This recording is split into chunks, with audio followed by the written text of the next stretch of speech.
This happened about a year ago on a camping trip to Kentucky in the winter. My girlfriend at the time and 3 of my buddies spent a long weekend doing some hiking and camping. We drove in on a Friday night around midnight and set up camp. There was almost no one else at this campsite besides a young couple a bit down the road from us, and an older man down the road the other way. We unloaded the cars in the dark and got the headlamps out and started setting up the tents. All of a sudden, my girlfriend noticed that we had an extra person amongst us. It was a young woman from the couple at the campsite down the road.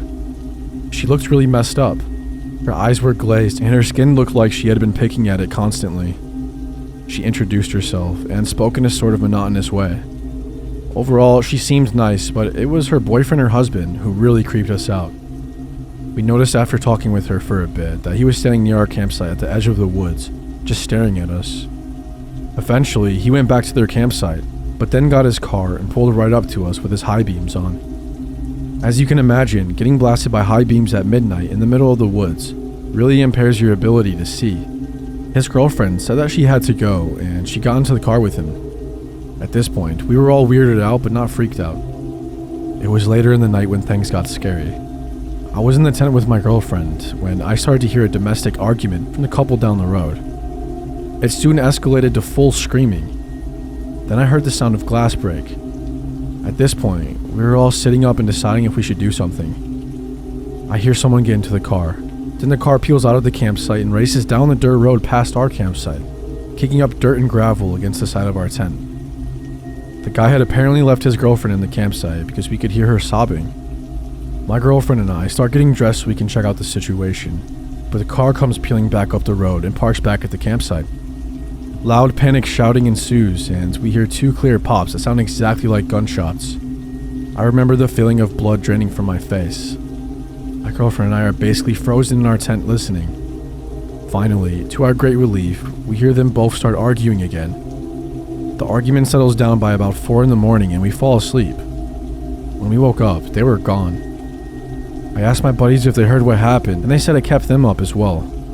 We made breakfast and started packing up when the older man from the trailer walked over and started chatting with us. He seemed surprised that my girlfriend was with me and said something along the lines of, "You shouldn't have brought her. It's not safe for women here." Needless to say, we were officially creeped out and we found a new area of the state park to stay. We found a lovely lakeside campsite the next night and we enjoyed the rest of the trip, but we were certainly jarred by the encounters.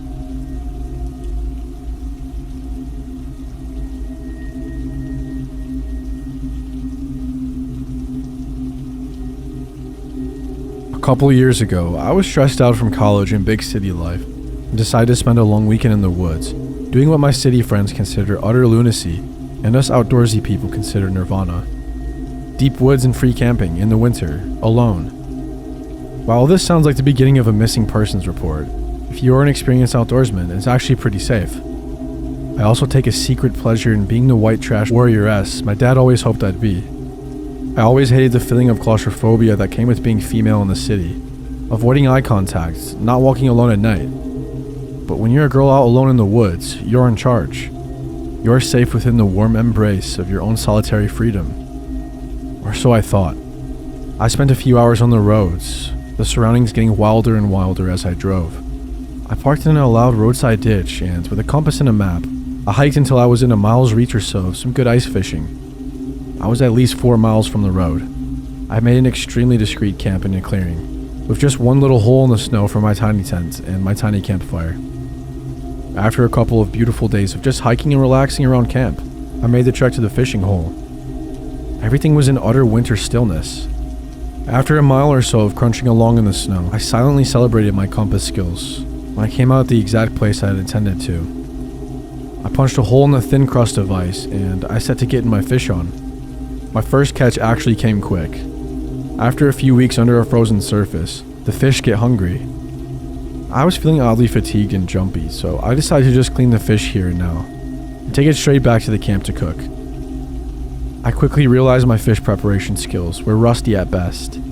I cursed my lack of preparation as I cut myself for the second time. But something in my peripheral senses was irritating me, but I was very set on my task, focusing on the motions in the slippery mess.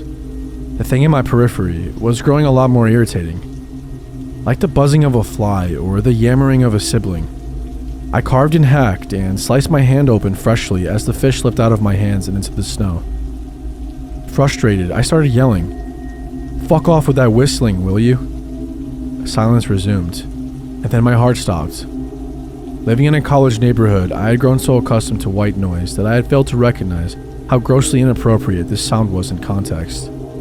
The silence weighed down on me as I broke into a sweat.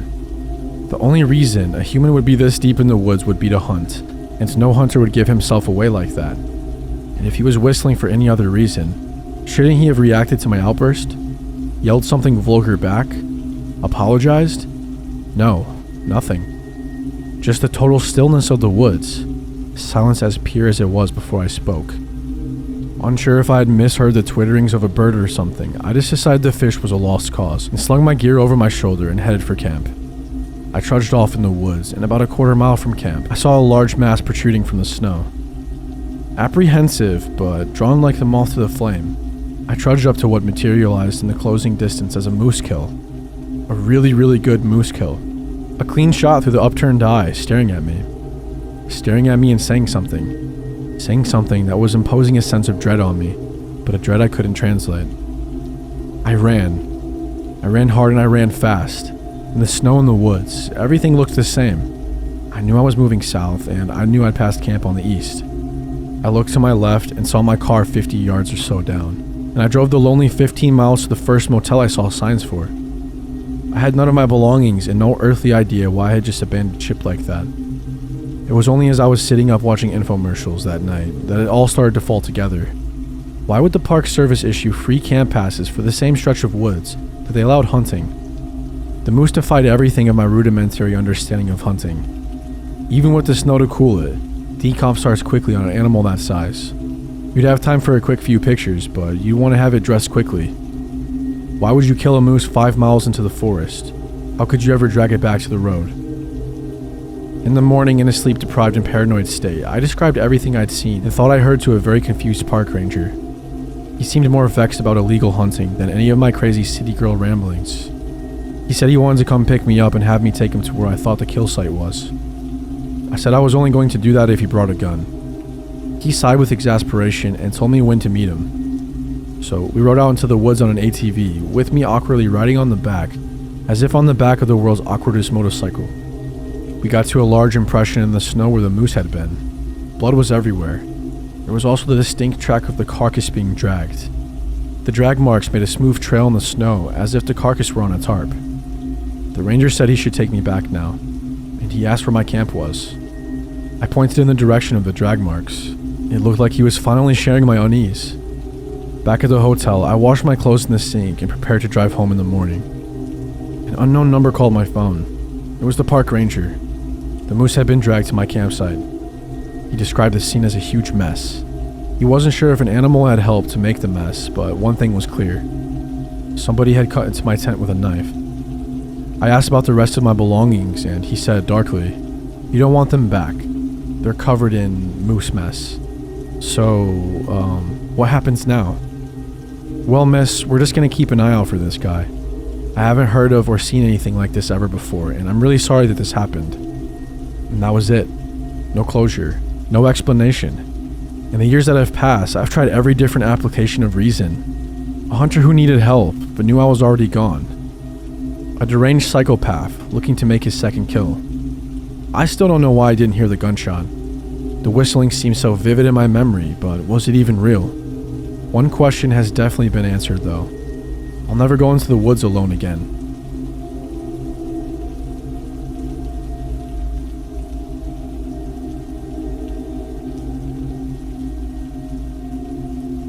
I was on a job where I had to drive site to site and do small upgrade to the shelving at every CVS pharmacy in California. I'm about a month into the contract, and I've got over a 100-mile drive through the redwoods to my next location. As I'm driving, I notice that I smell a slight funk on myself. If I can smell it, it will be 100 times worse to the client. I'll need to figure out how to get a shower and change clothes before arriving at the next location. I'm about 40 miles deep on this isolated stretch of highway through the redwoods when I see a sign for a camp at the next exit. I take the turn off to see if they have a shower. I pull into this really small camp that has about 15 spots, all tight together in a circle. It was an awful looking camp, but it was deserted and they had a shower, so that's perfect. I grab a towel and a change of clothes and head to the bath building. As I approach, I can hear water running. I get to the building and there's someone in one of the stalls taking a shower. This seemed really weird. The camp is deserted, no cars, no tents, and it's the middle of winter and we are miles and miles from civilization. Who in the world could be in there? It's got to be a pot farmer, maybe a homeless dude. Are there meth labs in Redwoods? I'm not quite spooked by it yet, but my instincts are telling me that it's very weird. I decided to go ahead and use one of the showers a few stalls down from him. I'm comforted that the doors are thick metal with a big strong bolt lock. The shower runs on quarters, lol. Nice, California. I take off my clothes and slide some quarters into the slot, and the water immediately turns on. A second later I hear someone struggling and screaming fuck. Oh no, I must have stolen his hot water, I thought. I feel awful, but I can't shut it off. Nothing I can do now, so uneasily I step under the water, wondering what's going through the other guy's head. I don't have to wait long to find out. I'm about a minute into my shower. There's a huge smash against my metal shower door, followed by him screaming, "What the fuck?" with him knocking repeatedly. This dude is trying to kick down my door. I'm petrified. I get out of the shower and stand by the door dripping wet and naked with my fists up in case he gets in. I can't put into words how uncomfortable I felt about the concept of fighting naked. I kept thinking I should try to put my pants on real quick, but I couldn't bring myself to do it, because if the door gave while my pants were around my ankles, I would get absolutely destroyed. I also thought about the implications of fighting someone miles and miles from the next human being. I mean, what are the stakes? I've been in more than a handful of bar fights and even enjoyed boxing with my friends, but there was never any real danger. If somebody actually got hurt, everybody breaks it up. Is this guy going to stop fighting if he wins? Is this to the death in his mind? I was so scared that I'm near panicking, but I try to control my breathing and give myself the best possible chance at coming out of this. After what felt like an eternity of him trying to get in, even though it was probably only a minute or two, he stopped screaming and banging. I call out to him, "Hey man, I'm sorry, I'll give you more quarters." But there's no answer. I wait a few more minutes and finally relax a little. Phew, I thought. He's got his wits about him. I resume my shower, thinking about how weird this is and wondering if he'll be waiting for me. Then I think about my truck. I've got a few grand worth of tools in there. I literally can't afford to lose them, and I'm sure he's in it. Soaking wet, I jump out of the shower and throw on my pants, slam open my stall door and go running out towards my vehicle. As I turn the corner of the building towards the parking area at full sprint, I was just so relieved that he's nowhere around. He must have slinked back to wherever he hides in the wilderness. Dear homeless hippie meth lab crazy person, please chill.